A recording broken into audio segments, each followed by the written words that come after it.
Hoje a gente vai conhecer um anjo importantíssimo da Kabbalah, chamado Dumá. Eu sou Yair Alon e esse é o Zohar Diário.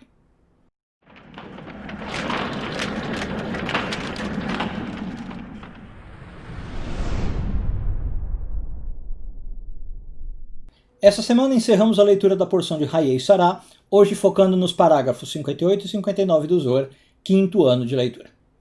Bom, o Zohar vem analisando, como você já viu, o que acontece com a alma depois da morte, todo o processo ali da alma, depois que ela abandona o corpo, e agora o Zohar conta para nós que nesse processo ela tem que ser analisada por um anjo chamado Dumá. Bom, o que esse anjo Dumá faz? Ele é mais ou menos um ministro desse assunto da vida após a morte. Ele recebe a alma das pessoas que faleceram e ele meio que define o que vai acontecer com essa alma. Ele analisa a alma e define do que nós estamos falando. O Zohar conta que o Dumá tem duas opções. Ou ele olha a alma e fala, é a alma de uma pessoa justa, que fez mais coisas corretas do que erradas, fez o seu trabalho bastante bem, e aí daqui a pouco eu falo qual vai ser o destino dela, ou ele fala, não, foi uma pessoa que teve ali alguns erros, talvez mais erros do que acertos, e precisa ser limpada antes de seguir o processo. E aí então o Dumá faz essa análise e vamos lá. Como é que ele define, ou o que ele faz uma vez que ele define? Se ele define que a pessoa é justa, que a alma é justa, ele escreve o nome daquela pessoa numa agendinha, mais ou menos, como se fosse uma caderneta, um livrinho lá que ele tem. E ali fica registrado, então, todas as pessoas que morreram de maneira justa, e isso vai ser usado, conta o Zohar, no futuro, quando o Messias chegar e quando for ocorrer a ressurreição dos mortos. Por que vai ser usado? Deus vai chamar o anjo Dumá e pedir para ver essa listinha, essa cadernetinha que ele faz. E quem estiver nessa caderneta vai ressurgir primeiro. Então a gente sabe que quando a gente fala de ressurreição, na época do fim dos tempos, todo mundo vai ressurgir, tá? Isso as profecias falam. Mas alguns vão ressurgir primeiro, e são as pessoas que estiverem nessa lista. Tudo bem? Bom, a outra opção, como a gente falou, é o anjo Dumá analisa, fala, não, essa pessoa ainda tem que fazer algum trabalho, aí ele não põe a pessoa na lista, ele manda essa pessoa para o Gehinom. Então, na verdade, é o anjo que faz essa triagem, vamos chamar assim.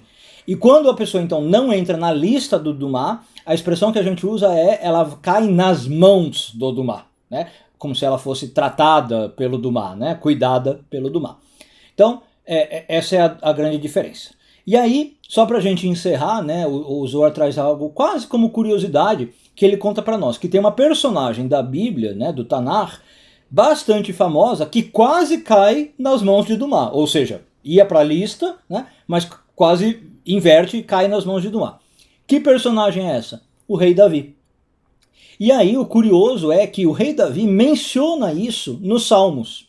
Aí por que eu falo curioso? Porque se você conhece um pouquinho os Salmos, e talvez você vai ler a tradução dos Salmos, você vai falar, mas eu nunca vi o Davi falando de Dumá. O que é Dumá? Bom, o problema, como geralmente acontece com essas coisas na Kabbalah, do hebraico, é que a tradução prejudica. Dumá é o nome do anjo, mas Dumá em hebraico significa silêncio. Então você vai encontrar alguns salmos na sua tradução, por exemplo, Davi falando assim, quase caí nas mãos do silêncio, fui para a morada do silêncio, o silêncio me pegou. E quando você lê em português fica meio estranho, do que Davi está falando. Quando você tem esse conhecimento que a gente está vendo, cabalístico hebraico, você está vendo que Davi está falando do medo que ele tinha de ser mandado para o Gehinom pelo anjo Dumá, entendeu? E aí o Zohar cita inclusive um caso específico, tem vários nos Salmos, mas ele cita o Salmo 94, versículo 17. Se você quiser até veja como está na sua tradução, provavelmente vai aparecer silêncio. O que ele diz ali, o rei Davi, mais ou menos? Se não fosse por Deus me ajudando, por Deus interferindo, eu teria caído nos domínios de Dumá, nas mãos de Dumá. O Zohar explica que o rei Davi está falando daquele pecado que ele cometeu com a Batsheva, Eu não vou entrar aqui nos detalhes, mas enfim, ele fez algo ali bastante complicado, se arrepende e pede ajuda de Deus. E aí, por que ele fala, se Deus não me ajudasse, eu cairia nas mãos de Dumá? Porque a gente sabe que Deus acaba aceitando o arrependimento de Davi, o perdão que Davi pede, Deus perdoa. Então Davi fala, se não fosse Deus, eu teria sido tratado pelo Dumas, no sentido, eu teria ido pelo Guénon. Mas graças à intervenção divina, eu pude ir para a listinha do Dumas e não precisei passar pelas mãos dele. Um bom dia a todos, Shabbat Shalom e tudo de bom.